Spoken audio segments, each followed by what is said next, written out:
Good morning, everyone. Yes, good morning. Shall we begin the session? Today's topic is virtual memory, how it is used, and what is the effect of virtual memory in the operating system.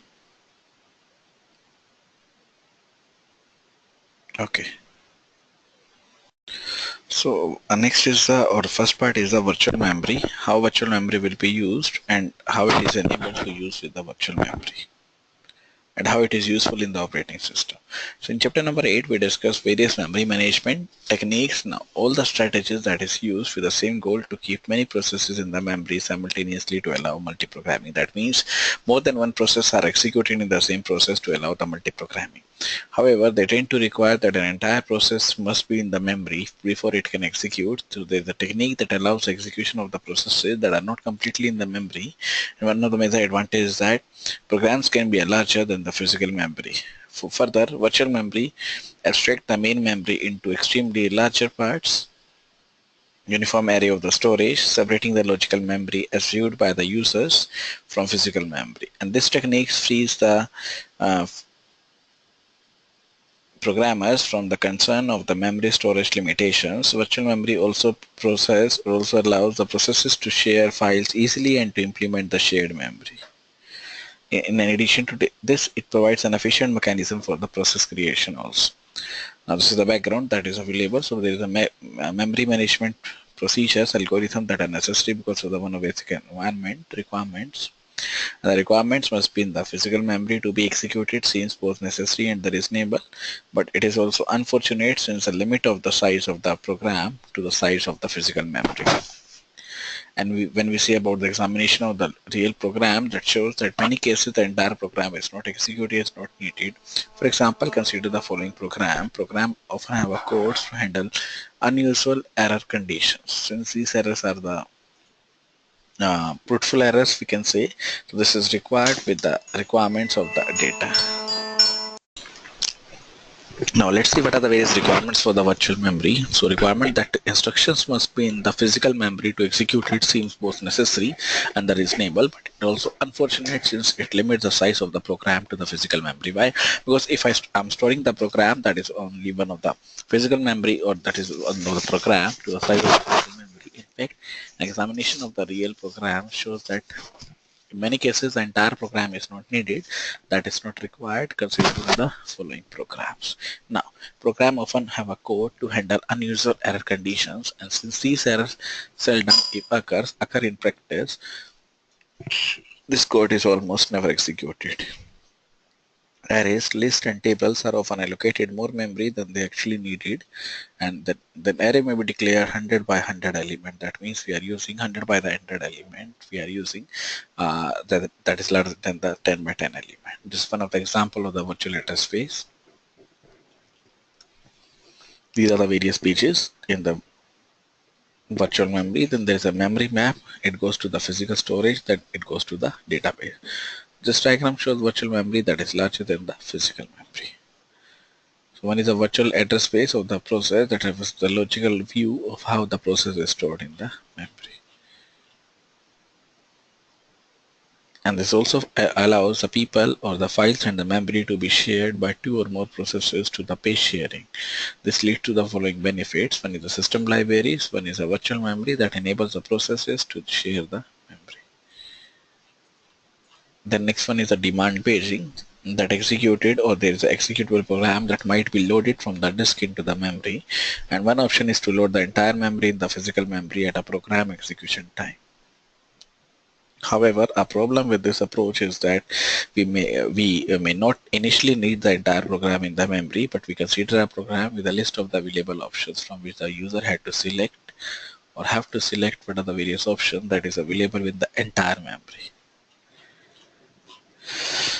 Now, what are the various basic concepts? One is a memory resident. That means whatever the data that is stored in the memory, that is known as a memory resident. Execution proceeds normally. And notice that making or marking a page invalid will have no effect if the process never attempts to access that page.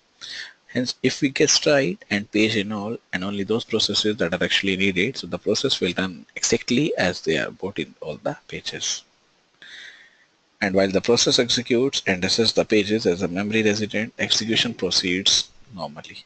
Normally in the sense, in the same way as they occur in the memory. The page table when some pages are not in the main memory. These are the steps in handling a page fault. That is a page fault trap. And the procedure for handling this page fault is straightforward. So we check an initial or the internal table first of all, in which the everything is feeding up. And if the reference was invalid, we terminate the process.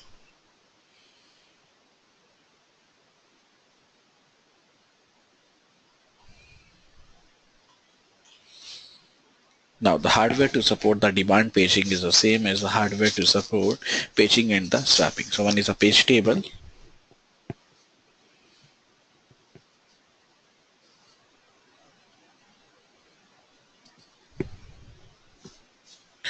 Then there's the secondary memory. This memory holds those pages that are not present in the main memory. So one is a page table, one is a secondary memory, one is a swap space. These are the various steps to execute the instruction. One is fetch and decode the instructions, that is the ADD. Then fetch A, fetch B, add A and B, then store the sum in the C. And this is much more repeated task that arises because one of the instructions that executed that is available with the several locations. For example, consider the IBM system that is 360 370 MVC, that is move character instruction, which can move up to 256 bytes from one location to the another location. If either block or supports with the page fault that occurs after the move is partially done. In addition to this, if the source and the destination blocks overlap, the source block may have been identified, in which the case we cannot simply restart the instruction, that is, we cannot restart the instruction that is available in the page fault. Now, performance of the demand paging. So one is the effective access time of a demand page memory, and for most of the computer system, the memory access time that is denoted with the MA ranges from the 10 to the 200 nanoseconds. This is the effective access time. This is 1 minus P into MA plus PX page fault memory or page fault time. So to compute the effectiveness or effective access time, we must know how much time is needed to service a page fault. So page fault causes the following sequence to occur. One is trapped to the operating system. One is saves the user's registers and process state. And determine that the interrupt was of page fault and page reference was illegal and determine the location of the pages on the disk. Then issues a read from the disk to a free frame, that is wait in a queue from this device until the read request is serviced. Then wait for the service request, wait for the device, seek or latency time. Then begin the transfer of the page to the free frame.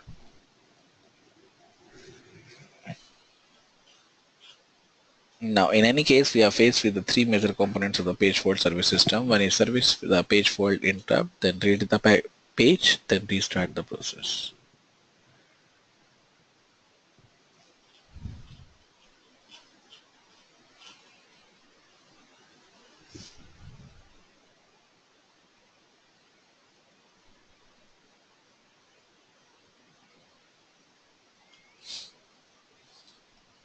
Then copy on the right, that is that can start quickly by merely demand paging in the page containing the first instruction.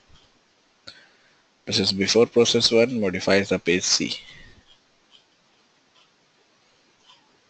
The next is a page replacement that is used with the overlocating memory. If we run the 6 processes, each of which is the 10 page inside, but actually uses only the 5 pages, that is a higher CPU utilization and the throughput with the 10 frames to spare. So this is a logical memory for user 1. This is a page table for user 1. This is a physical memory, then logical memory for 2, page memory or the page table for 2.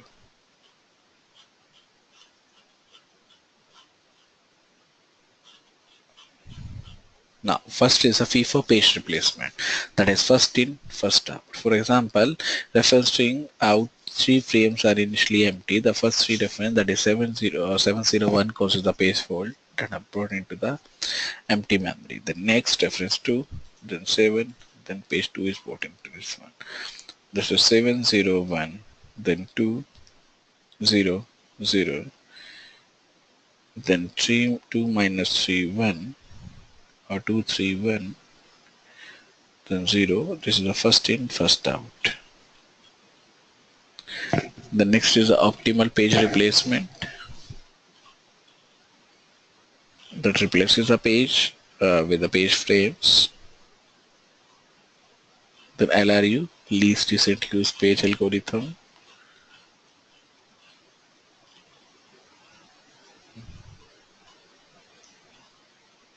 Then additional reference page algorithm. Enhanced second chance algorithm. That is 00, neither recently used nor modified, best page to replace. 01, not recently used,